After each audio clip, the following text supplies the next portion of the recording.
अस्सलाम वालेकुम everyone, hope that all of you are doing well. आज हम डिस्कस करेंगे फाइनल प्रोजेक्ट बीबीआईटी डिग्री के हवाले से। बीबीआईटी की जो डिग्री होती है उसमें आपके पास जो फाइनल ईयर प्रोजेक्ट है उसके दो कोड्स होते हैं, या तो IT 620 कुछ स्टूडेंट्स को शो हो रहा होगा जिनकी डिग्री जो है वो 2 ईयर है, या जो ओल्ड डिग्री है जिनकी बीबीआईटी की, उनके प्रोजेक्ट के कोड जो है वो IT 620 है। और वो स्टूडेंट्स जिनके न्यू डिग्री मतलब अभी लेटेस्ट एडमिशन्स में थी, एंड पे पहुंचे हुए हैं, उनकी जो डिग्री के फाइनल ईयर प्रोजेक्ट का कोड है वो MGIT 661 है। ठीक है, इसमें सबसे पहले समझने की जरूरत ये है कि जो IT 620 का प्रोजेक्ट है ये एक सेमेस्टर है, ये 1 सेमेस्टर प्रोजेक्ट है। और जो MGIT 661 है ये भी एक सेमेस्टर है, लेकिन इसका पार्ट 2 नेक्स्ट सेमेस्टर के अंदर दोबारा आएगा, MGIT 662। मतलब कि वो स्टूडेंट्स जिनका प्रोजेक्ट IT 620 के कोड के साथ शो हो रहा है वो एक सेमेस्टर में खत्म हो जाएगा, उनकी डिग्री एंड हो जाएगी। और जो दूसरे स्टूडेंट्स हैं जिनके प्रोजेक्ट के साथ MGIT 661 का कोड शो हो रहा है प्रोजेक्ट में, उनके जो प्रोजेक्ट्स हैं वो 2 सेमेस्टर्स के अंदर कंप्लीट होंगे। एक 661 होगा और नेक्स्ट सेमेस्टर के अंदर जो है वो इसका जो पार्ट है वो MGIT 662 कोड के साथ आएगा। ठीक है, तो वो नेक्स्ट सेमेस्टर में आप करोगे। ठीक है, इसके हवाले से अगर आपको किसी भी किस्म का कोई इशू आता है या जो कोई भी आप डिस्कस करना चाहते हो तो आप हमारे व्हाट्सअप नंबर के ऊपर कॉन्टैक्ट कर सकते हैं। बाकी हम अभी डिटेल में बताएंगे आपको कि फाइनल प्रोजेक्ट बीबीआईटी की डिग्री क्या होता है, कैसे करना है, कौन सी इसकी वर्किंग होगी, क्या पैटर्न आपने फॉलो करना है। ईच एंड एवरीथिंग आपको इसकी गाइड की जाएगी। ठीक है, तो अभी आपके सामने एलएमएस के ऊपर जो है वो डिफरेंट स्टूडेंट्स को डिफरेंट चीज़ें शो हो रही होंगी। ये प्रोजेक्ट इस तरह से लिखा हुआ आ रहा है, ये रेफरेंस की ये लिखा हुआ आ रहा है, ये जॉब लिविंग सर्टिफिकेट। तो इसमें आपको बीबीआईटी की डिग्री के जो स्टूडेंट्स होते हैं इनको किसी भी किस्म का कोई जॉब कंफर्मेशन लेटर नहीं चाहिए होता, कोई इंटर्नशिप सर्टिफिकेट नहीं चाहिए हुआ होता, इनकी कोई भी इस किस्म की रिक्वायरमेंट नहीं होती। ठीक है, इनको सिर्फ इन्होंने डायरेक्ट अपना प्रोजेक्ट स्टार्ट करना और उसके ऊपर वर्किंग कर देनी है। और उनकी भी कौन कौन सी असाइनमेंट्स आएंगी, कैसे कैसे आपने वो असाइनमेंट्स कंप्लीट करनी है, वो सारी चीज़ों को भी हम डिस्कस करेंगे अभी। ठीक है, तो अब आपने इस चीज़ से परेशान नहीं होना कि आपके सामने एलएमएस के ऊपर ये जो चीज़ें शो हो रही हैं ये सब खत्म हो जाएगा। यहाँ पे नॉर्मल जो है वो आपके पास assignment number 1 and assignment number 2 के साथ नॉर्मल शो होना शुरू हो जाएगा, जिस तरह आपको कोई भी एलएमएस पे असाइनमेंट्स जो है वो शो होती हैं। ठीक है, तो इस चीज़ से आपने परेशान नहीं होना। तो अभी हम डिस्कस करेंगे सबसे पहले कि आपके पास इसकी असाइनमेंट्स कौन कौन सी ओपन होती हैं। ठीक है, तो इसमें हमने जो चीज़ समझनी है वो होती है हमारे पास, तो सबसे पहले असाइनमेंट आती है असाइनमेंट नंबर 1।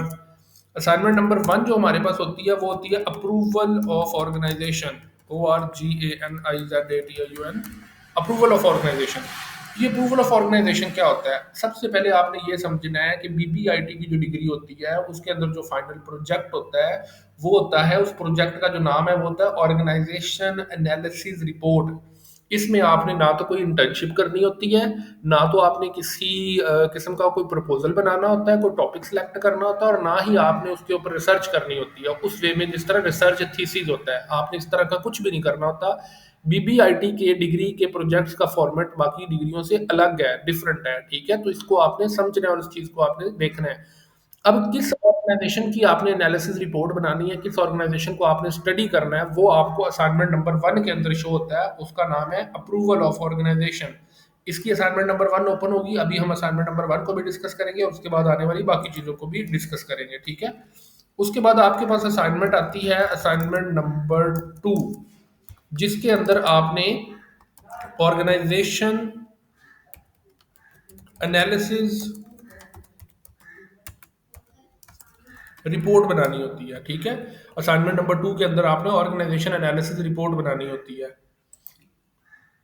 अब जिन स्टूडेंट्स की ऑर्गेनाइजेशन एनालिसिस रिपोर्ट पास हो जाती है वो नेक्स्ट स्टेप पे मूव ऑन हो जाते हैं। अगर आप जब तक फर्स्ट स्टेप क्लियर होगा, पास होगा, अप्रूव होगा, तो आप सेकंड स्टेप पे जाएंगे। ये नहीं होगा कि ये आपकी अप्रूव ही ना हुई और आप डायरेक्ट असाइनमेंट नंबर 2 पे आ गए, ऐसे नहीं होगा।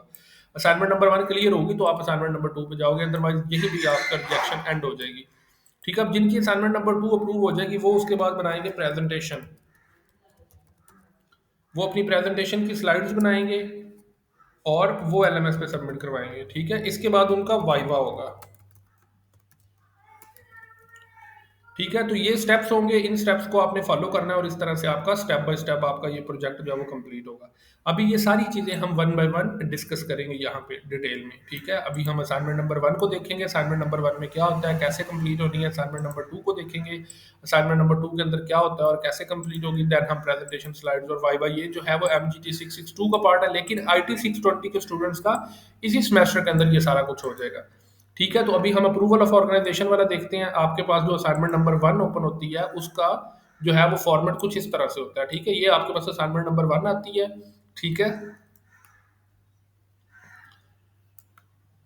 यहाँ पे आप देख सकते हैं, सबसे पहले उन्होंने आपका एम्प्लॉयमेंट स्टेटस पूछा होता है। अगर आप जॉब होल्डर हैं, तो आप यहाँ पे लिख दो कि मैं जॉब होल्डर हूँ। अगर आप सिर्फ स्टूडेंट हैं, तो आप यहाँ पे लिख दो मैं स्टूडेंट हूँ।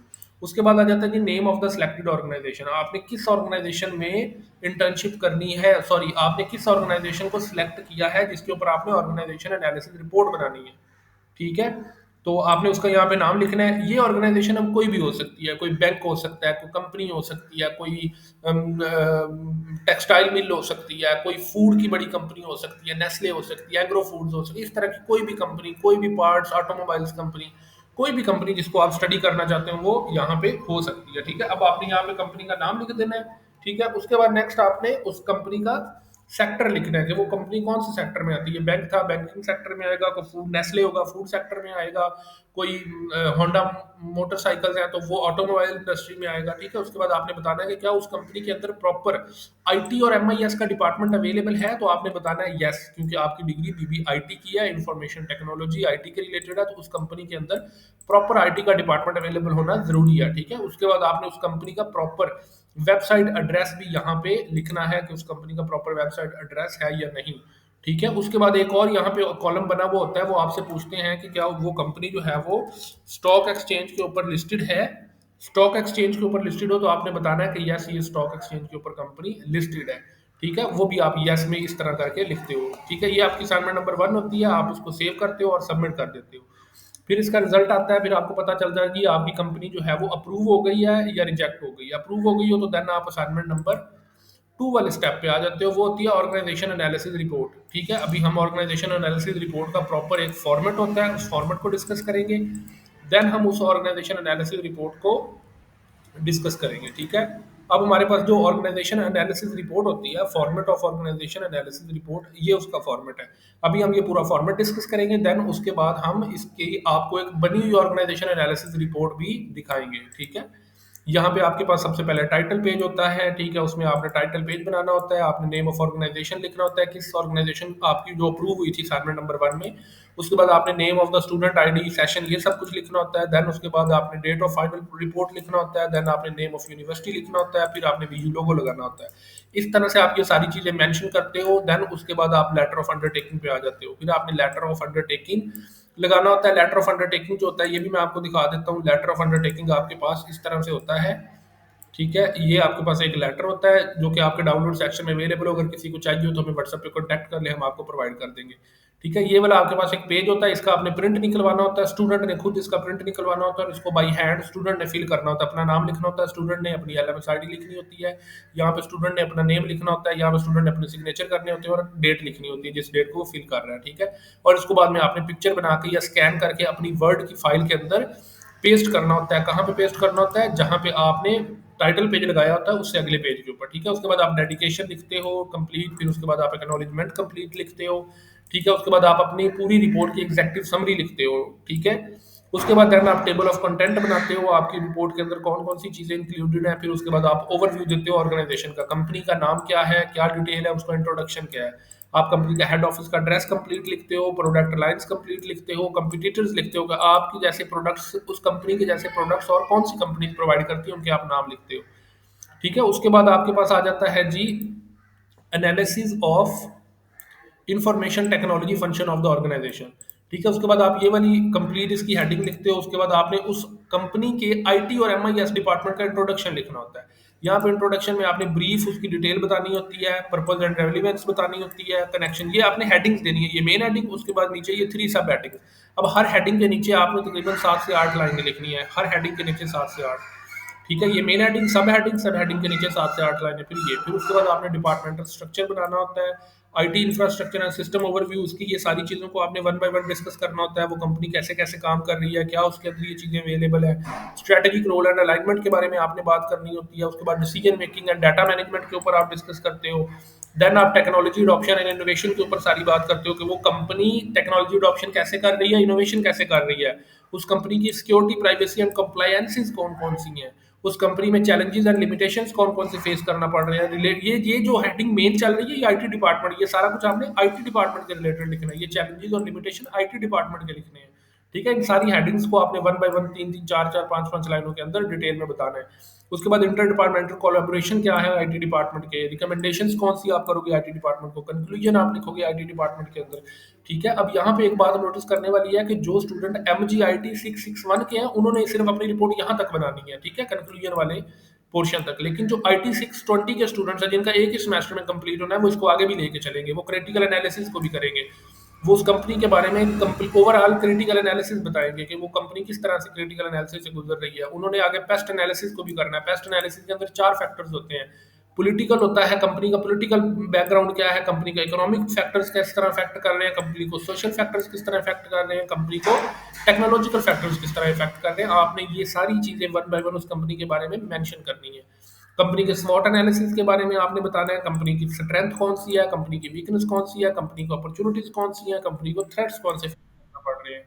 उसके बाद आपने कंपनी का डिटेल कंक्लूजन लिखना है, रिकमेंडेशंस आपने लिखनी है कंपनी को, रेफरेंसेस आपने जो एपीए में यूज किए वो मेंशन करने हैं, एंड पे आपने एनेक्सिस में पिक्चर्स वगैरह कोई लगानी है कंपनी की अगर अवेलेबल हो। ठीक है? तो ये सारा फॉर्मेट होता है। इस तरीके से आपकी ऑर्गेनाइजेशन एनालिसिस रिपोर्ट आईटी 620 और एमजी आईटी 661 ऑफ बीबीआईटी डिग्री के स्टूडेंट्स की ये कंप्लीट होती है। ये सारा इसका फॉर्मेट है, ये सारा इसका तरीकाकार है। मजीद इसमें अगर आपको कोई इशू हो, आप कोई पॉइंट डिस्कस करना चाहते हो, आप हमारे व्हाट्सएप नंबर के ऊपर डिस्कस कर सकते हैं, या आपको पेड सर्विसेज चाहिए हो, आप अपनी रिपोर्ट हमसे बनवाना चाहते हो, तो आप हमारे साथ डिस्कस कर सकते हैं। अभी आपके साथ जो है वो हम अपने प्रीवियस किसी स्टूडेंट्स की internship report, sorry, organisation analysis report IT 620 या एमजी आईटी 661 का प्रोजेक्ट डिस्कस करते हैं। अब इसके अंदर किसी किस्म की कोई डायग्राम या कोई और चीज़ें मेंशन नहीं है, लेकिन कुछ सुपरवाइजर्स ऐसे हैं जो इसके अंदर एक्स्ट्रा वर्किंग करवाते हैं, जो इसके अंदर डायग्राम्स भी बनवाते हैं। वो भी हम आपको किसी प्रीवियस स्टूडेंट के अपने की रिपोर्ट और सारी चीज़ें जो है वो शो करेंगे। ठीक है? ये हमारे प्रीवियस सेमेस्टर के स्टूडेंट्स की सारी फाइल्स पड़ी हुई हैं। इसमें ये आईटी 620 का प्रोजेक्ट है आपके सामने। आईटी 620 के हमने प्रोजेक्ट की, ये ऑर्गेनाइजेशन एनालिसिस रिपोर्ट है, ये लेटर ऑफ लगाया हुआ है। ठीक है? ये कंप्लीट जो है वो 44 पेजेस की रिपोर्ट है। ठीक है? इसके अंदर डायग्राम्स भी उसके टीचर ने बनवाई हुई है। आपने वो सारी डायग्राम, टाइटल पेज, इंट्रोडक्शन बताना है, आपने हेड ऑफिस प्रोडक्ट लाइंस बतानी है।